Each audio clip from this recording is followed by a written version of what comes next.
দিয়ে বললেন আমার 6 মাসের পরিশ্রমের টাকা, 6 মাস 10 ঘন্টা করে শ্রম দিয়ে 6 লাখ টাকা আর্ন করেছি, এটা রেখে দাও, এটাকে জমাও। আপনি টাকাটাকে সুন্দর করে রেখে দিলেন আপনার সিন্ধুকে বা আপনার আলমারিতে। এটা আপনার 6 মাসের রক্ত পানি করা শ্রমের ফসল। মাশাআল্লাহ, টাকা রেখে দেওয়া হলে এখন এই 6 মাস 6 লক্ষ টাকা দিয়ে এখন আপনি যা করতে পারবেন, মাশাআল্লাহ অনেক কিছু করতে পারবেন। এখন আপনার স্ত্রীকে বলেন আমি টাকাটা এখন ইউজ করতে চাচ্ছি না, আমি এটা 20 বছর পরে বের করব, বা 10টা বছর পরে তুমি আমাকে টাকাটা দিও।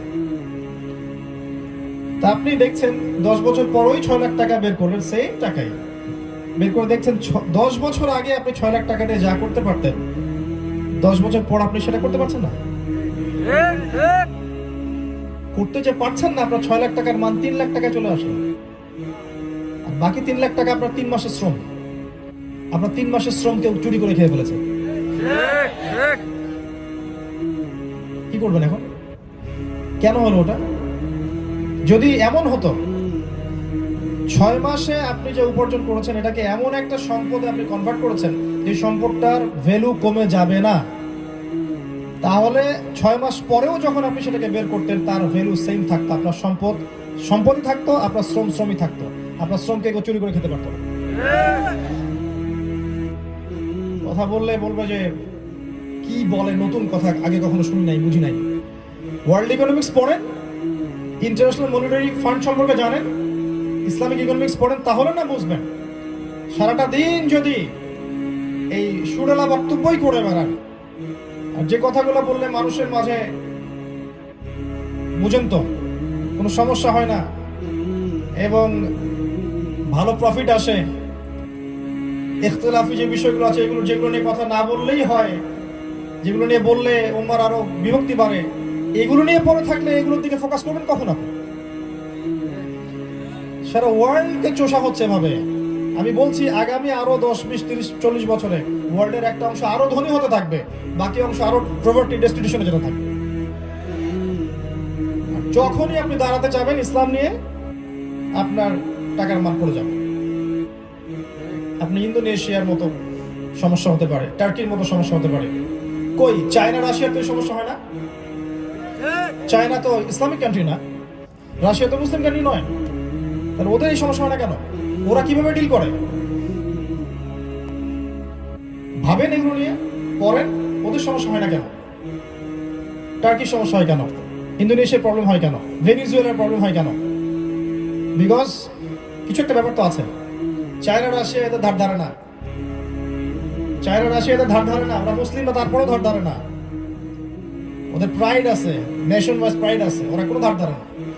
এমনও ঘোষণা যে ঠিক আছে মিসাইল ছুটছেন, পরীক্ষা করছেন, এমন মিসাইল বানায় দিব শব্দের গতিবেগে চেয়ে দ্রুত যেতে পারবে এবং 2 মিনিটে ব্রিটেন করে দিতে পারবে। রাশিয়ার স্টেটমেন্ট। কই রাশিয়াকে তো দমন করতে পারছে না। রাশিয়া কি ইসলামিক কান্ট্রি? কমিউনিজমের উপরে আছে তারা। চায়না কি ইসলামিক কান্ট্রি? সারা ওয়ার্ল্ডের ব্যবসা লিড করছে এখন তারা। তা আমাদের এই অবস্থা হলো কেন? মুসলিমদের 1 নাম্বার কোরআন এবং সুন্নাহকে হাতে নিয়ে ওয়ার্ল্ডকে চ্যালেঞ্জ করতে পারেনি। 2 নাম্বার যেসব সাবজেক্টের জ্ঞান অর্জন করতে হতো আমাদের, আমরা ছোটবেলা থেকে এটা করতে পারি নাই। 3 নাম্বার আমাদের ইউনিটি ছিল না। 4 নাম্বার যখনই উম্মারকে উপকার করতে চেয়েছে এটা সবাই মিলে আবার দমিয়ে দিয়েছে। হালালের পিছনে ছোটেনি, হারামের পিছনে ছুটেছে। দিনকে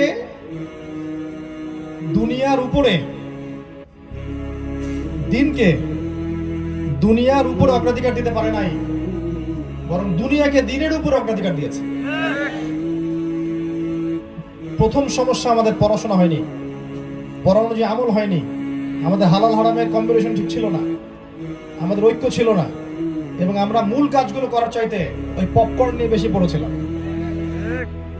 এখন অনেক দেরি হয়ে গেছে, এটা সত্য কথা। আমি যতই বলি, যত কিছু বোঝানোর চেষ্টা করি না কেন, যত ফ্র্যাঙ্কলি বলি, আর আমার মতো আরো যতজনই বলুক না কেন, একটা কথা বাস্তব সত্য, অনেক দেরি হয়ে গেছে।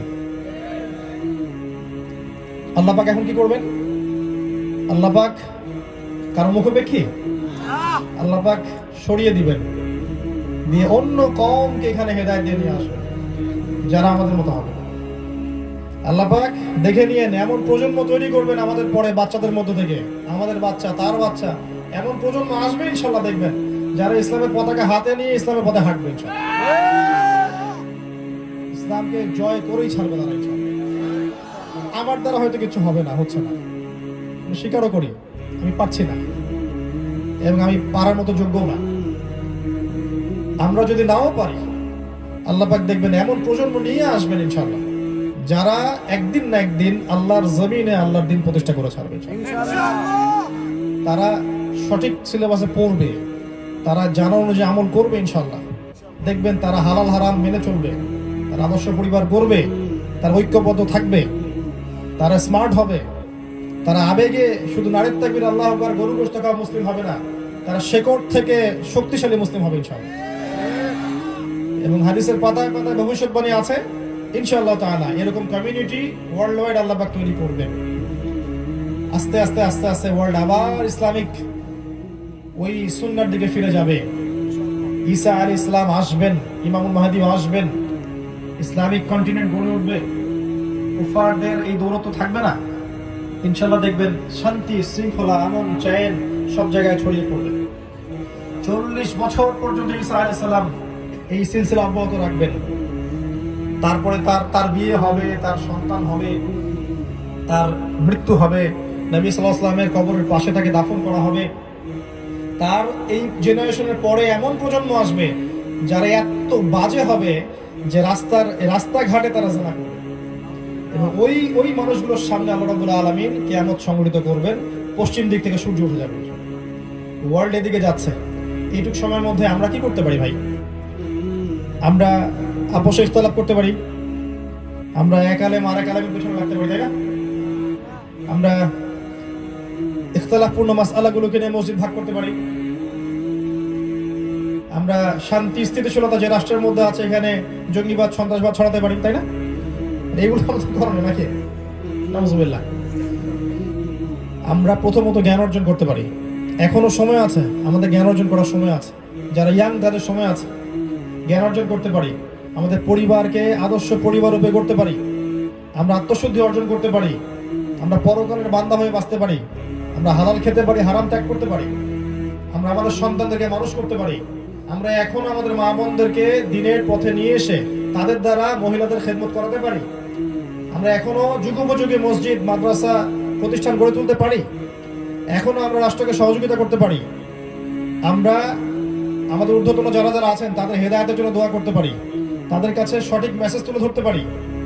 আল্লাহ চাইলে সেখান থেকে ওমর রাদিয়াল্লাহু আনহুর মতো নেতৃত্ব বের হতে পারে।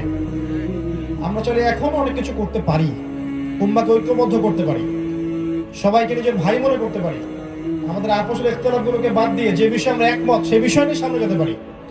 আল্লাহ পাক আমাদের সবাইকে এই কাজগুলো করার মধ্য দিয়ে আগামী দিনগুলোতে মুসলিম উম্মাহকে এগিয়ে নিয়ে যাওয়ার তৌফিক দান করুন, আল্লাহুম্মা আমিন। পরিশেষে আমি দোয়া করছি, আপনারা দোয়া শরীক হন। আল্লাহ পাক যেন আমাদের প্রত্যেকের জ্ঞানের পরিধিটাকে বাড়িয়ে দেন, আমাদের মধ্যে যে ভুল ত্রুটিগুলো আছে আল্লাহ পাক সেগুলোকে সংশোধন করে দেন। আল্লাহ পাক আমাদেরকে জ্ঞান অনুযায়ী যেন আমল করার তৌফিক এনায়েত করেন।